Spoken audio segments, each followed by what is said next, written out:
series on mental health awareness. In anticipation for their May 30th game, the Patriots and Smash got together and discussed some mental health issues. Specifically, here in part 4, we talk about specific cases to our players that either they were dealing with somebody with a mental health issue, or in the case of Victor, he was actually going through some mental health issues himself in dealing with a family member who was going through a tough So time. for me, Let's get some insight. I fully believe in the attitude that you come in to a game, let it be negative or positive, is the attitude that's going to carry through the game, and that's how you're going to end the game. So for me, it's more or less getting my boys up, hyped to the point where we're going to be effective, but calm enough to where it's like, all right, cool, I know that my brothers beside me feel the same way I do, so I'm going to put out for the man next to me. I don't know. That's a good question. I wasn't ready for that one.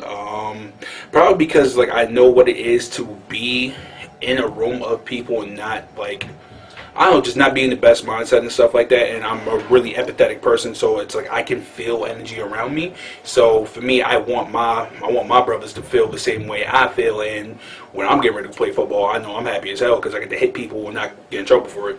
Yes, I have struggled with it since I was 13 years old. Since I was 13, I've been diagnosed with chronic depression, schizophrenia, and mood disorder. And for me, it's that I know how dark your mind can make the world seem. But one thing about trying to get over your demons and stuff like that is just really, really realizing like this is the world that's in front of you. The world that's in here does not exist in front of you. And for me, is that I don't want people around me to go through the same troubles that I have, because I can feel that off people, and I'm just all about just make sure all my boys is alright. So, gotta try.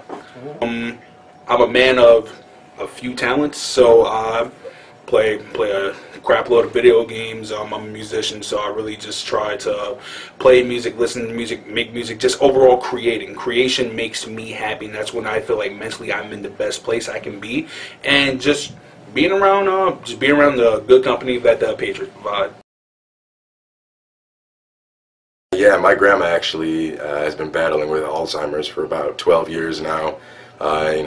Ever since she was diagnosed, it's just been I don't want to say a battle, because that's our grandma. We love taking care of her. We hope and we know she would do the same thing for us. So we do everything that we can possible. Helping her with her meals, helping her walk around the house.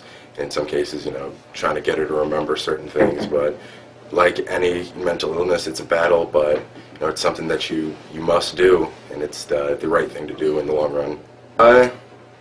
Really, just the aspect of seeing the decline.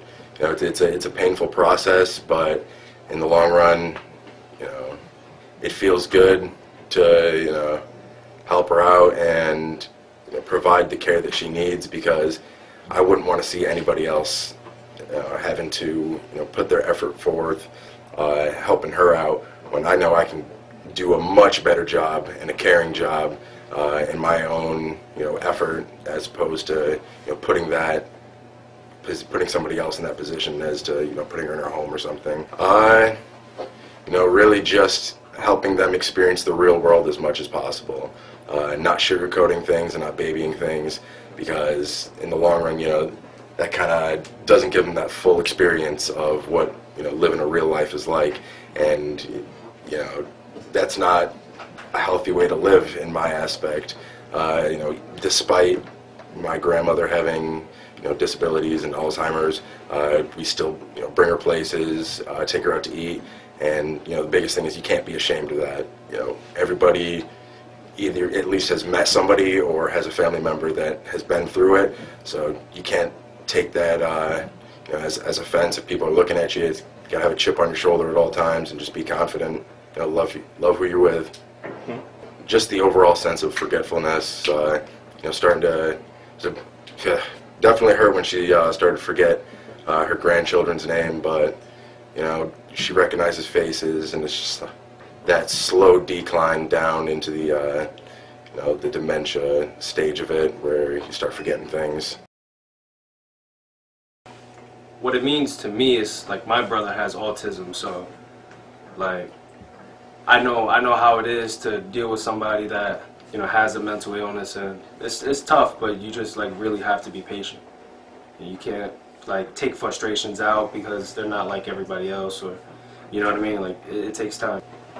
Yeah, like I just said, patience, because not a lot of people are built to deal with that. You know, everybody, especially in today's world, it's just, I want it now, I want results. And, you know, with people with mental illnesses, like, they go through struggles just like anybody else. But, you know, if we don't have those same struggles, then we can't relate. But when you can't relate, you have to understand that you can't relate, so you got to be more patient with them and try and be more understanding. You definitely can, but again, you got to know, you got to try and understand, you know, their struggle, and depending on the mental illness, you got to know like their limits or their pressure points, like what's going to set them off, like depending on the mental illness, or what's going to, you know, have them act out, or, you know, you got to really try and understand them and just know them as a person.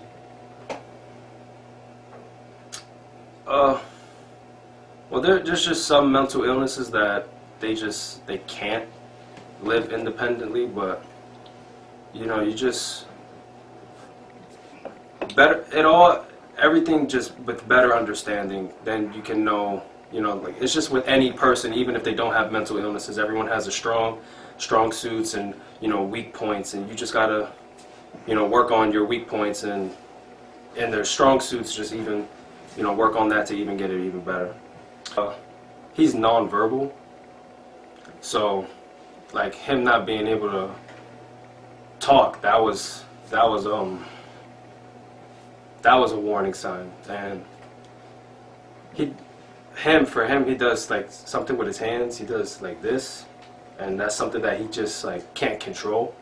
It's just something that, you know, he does. So it goes back to understanding, because with me, I understand autism because of my brother, but it doesn't hurt to open your mind up to other mental illnesses and see what other people have to deal with, and, you know, try and learn a little bit more about their struggles and what you can do to, you know, make it easier or better for them, or even just help them, like you were saying, to become more independent.